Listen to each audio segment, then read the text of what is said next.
மணலி கந்தசாமி தலைமறைவாக இருக்கிறார். அரசுக்கு எதிராக புரட்சி செய்துவிட்டு போலீஸ் தேடுகிறது தலைமறைவாக இருக்கிறார். இதெல்லாம் புரட்சியின் ஒரு அங்கம், பொது வாழ்க்கையில் ஒரு அங்கம். இப்ப இந்த பையன் கையை காலாட்டிட்டு ஓடுறார் ஓடுறார் ஓடுறார் ஓடுறார் ஓடுறார். ஏன் ஓடுறார்? செந்தில் பாலாஜி ஓடுறார் ஓடுறார் ஓடுறார். எதுக்கு ஓடுறார்? நீ வழக்கு போட்டு இந்த நேர்மையா நடந்துகிட்டா நாங்க ஏன் பெயிலுக்கு போறோம்? ஒண்ணு தெரிஞ்சுங்க, பெயில் வாங்குறது இட் இஸ் ஸ்டாட்யூட்டரி ரைட். பொய் கேஸ் போடுகிற போது சட்டப்படி பெயில் வாங்குறதுக்கு அது வரைக்கும் நான் தலைவராக இருக்கிறதுக்கு எனக்கு உரிமை உண்டு. அரசியல் சட்டம் கொடுத்திருக்கிற உரிமை. ஏன்னா நீ போடுறது பொய் கேஸ். நாட்டில் இருக்கிற முதலமைச்சர் நல்லவர் அல்ல. பேய் அரசாண்டால் பிணந்திருந்தும் சாத்திரங்கள் தான் பாரு, அது மாதிரி ஒரு ஆட்சி. அப்போ ஒரு பொய் கேஸ் போடுறதுக்காக நாங்க போய் முன்ஜாமீன் கேட்கிறோம், உயர்நீதிமன்றம் கொடுக்குது. எதுக்காக கொடுக்குது?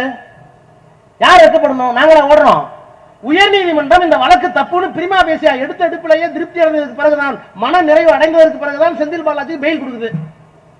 ஓடுறேன்னா உனக்கு ஏதாவது ஒரு அளவு தெரியுமா? மணலி கந்தசாமி தெரியுமா? மணலி கந்தசாமி ஓடினார், தலைவராக இருந்தார். அதுக்கான பாலாஜி மணலி கந்தசாமி ஒன்னாக்குறான்னு சொல்லக்கூடாது. நான் அந்த இடத்துல சொல்ல. நான் சொல்றது ஒரு பொய் வழக்கு என்றால் அதுல இருந்து தப்பித்துக் கொள்வதற்கு சில உரிமைகள் அரசியல் சட்டம் வழங்கி இருக்கு. அந்த அரசியல் சட்டத்தை கையாளுவதில் என்ன தவறு? நீ பொய்யா கேஸ் போடுற, குடிச்சா அசிங்கப்படுத்துவ, பெயில் கிடைச்சிருச்சு, அதுக்கு ஒரு முதலமைச்சருக்கு ஓடு ஓடு ஓடு ஓடு. என்ன என்ன என்ன காமராஜர் உட்கார்ந்து இடம், பக்தவச்சல உட்கார்ந்து, ராஜாஜி உட்கார்ந்து இடம், இவ்வளவு கேவலமாவா?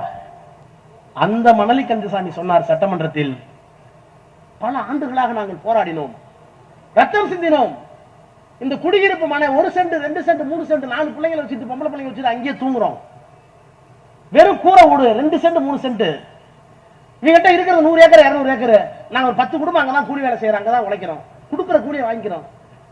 ஆனால் எங்களுக்கு அந்த 2 சென்ட் கொடுக்க மாட்டேங்கிறாங்களேன்னு போராட்டம் நடத்திய நேரத்தில் எவ்வளவு பெரிய போராட்டம், ரத்தம் சிந்தினார்கள். அடி தடி பெட்டு குத்து போலீஸ். இதை மணலி கந்தசாமி சட்டமன்றத்தில் சொல்றார். கலைஞர் அவர்களே, பெரியாருடைய கொள்கையை ஏற்றிருக்கிறீர்கள். ரஷ்யாவுக்கு சென்று வந்ததுக்கு பெரிய பெரியார் சமதர்ம கொள்கையும் கம்யூனிஸ்டையும் சேர்த்துதான் பரப்பினார். கம்யூனிஸ்ட் புத்தகங்கள் எல்லாம் தமிழ் இங்க போட்டார். மேனிபெஸ்டோ கம்யூனிஸ்ட் பார்ட்டி, கம்யூனிஸ்ட் அறிக்கை 1848 மார்க்ஸ் ஏங்கல்ஸ் கொடுத்த அறிக்கை. அந்த அறிக்கையை தமிழில் இந்தியாவில் முதல் கொண்டு வந்தவர் பெரியார். அவருடைய சீடர் நீங்கள். எனவே இந்த குடியிருப்பு மனையை அவர்களுக்கு சொந்தமாக்குவதற்கு சட்டம் கொண்டு வாருங்கள் என்று சொன்னார். கலைஞர் அடுத்த மாதம் இந்த சட்டத்தை கொண்டு வந்து பல லட்சம் பேருக்கு தஞ்சை டெல்டா மாவட்டத்தில், அன்றைக்கு இருந்த ஒருங்கிணைந்த மாவட்டத்தில் அவர்களுக்கு பட்டா வழங்கிய பெருமை கலைஞருக்கு தான் சேரும். அப்ப அவர் சொன்னாரு, பல பேர் ரத்தம் சிந்தி பெற வேண்டிய ஒரு உரிமையை கலைஞர் என்கின்ற ஒரு மனிதனின் ஒரு துளி பேனா மையால் நாங்கள் பெற்றிருக்கிறோம். வாங்க கலைஞர் சொன்னது மணலி கந்தசாமி.